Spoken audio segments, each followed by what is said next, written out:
Welcome students. Students, last time we finished chapter triangles. Today we will be starting new chapter and it is circle. It is your 10th chapter. First of all, we'll do 5 definitions, then we'll do exercise 10.1 today. And the first definition is of circle. What is circle? Circle is the set of points which are equidistant from a fixed point known as center.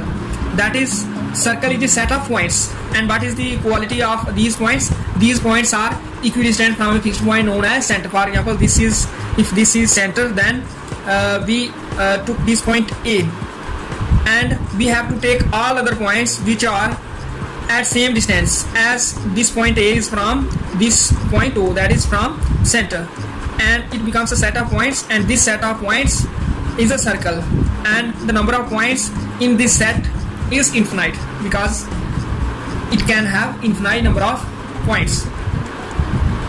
Second definition is of tangent.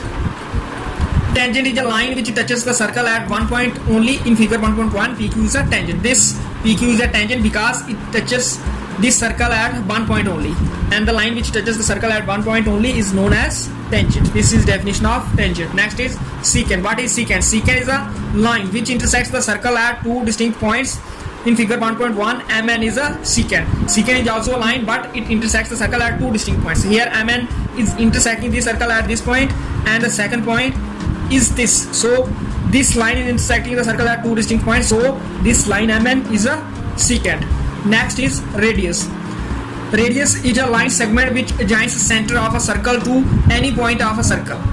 In figure 1.1, OA is a radius.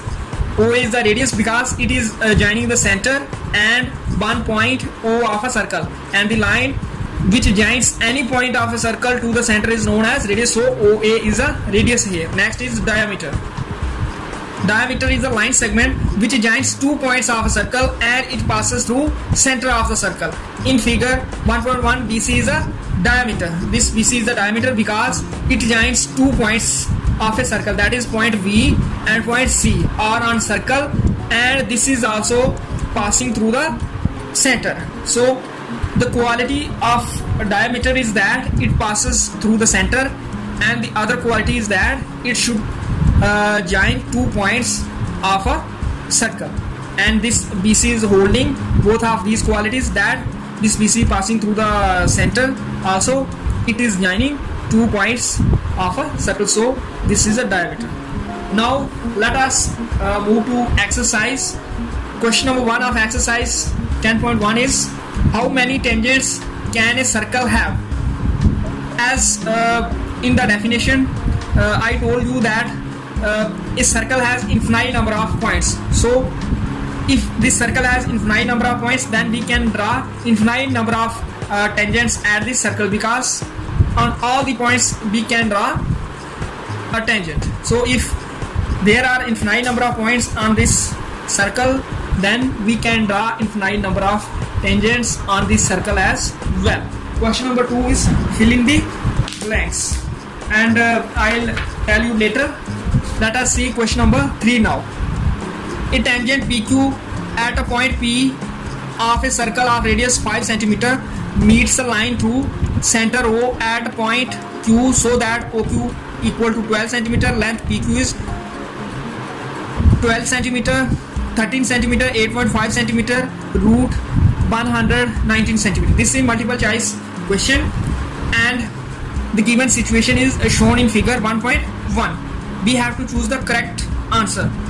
In figure we can see that a circle is given whose radius is 5 cm, and PQ is a tangent because it is touching the circle at one point, that is at point P.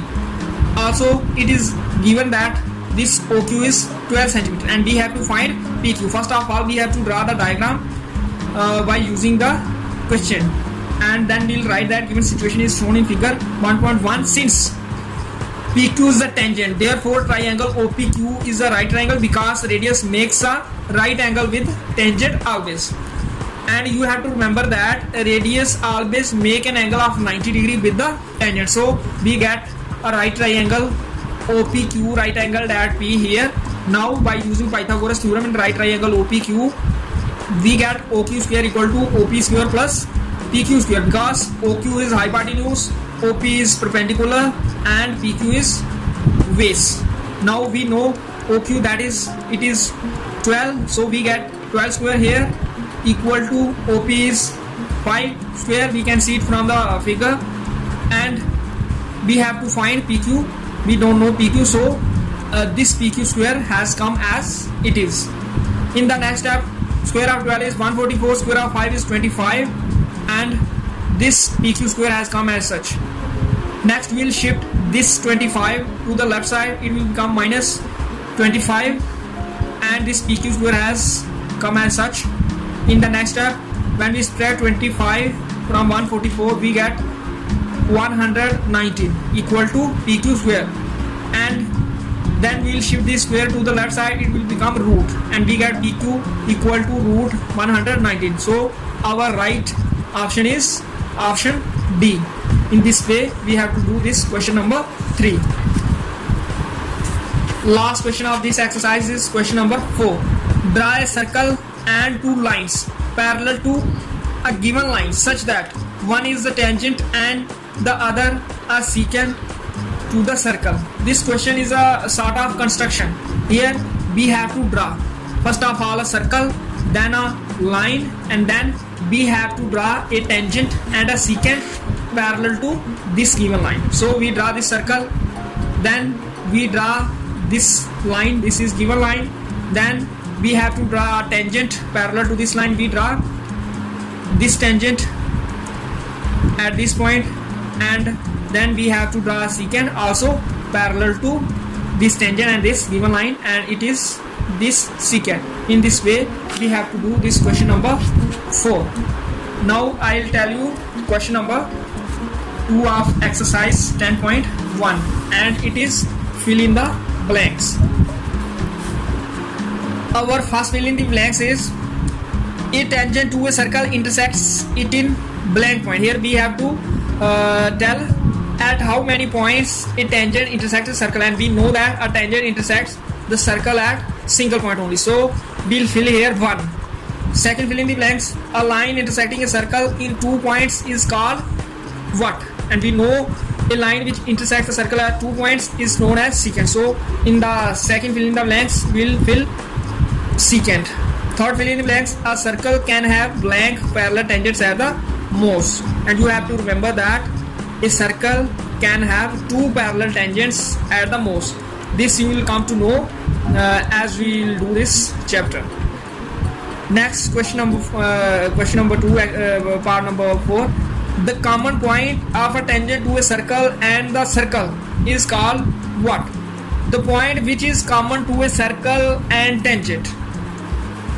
For example, this xy is a tangent and this circle.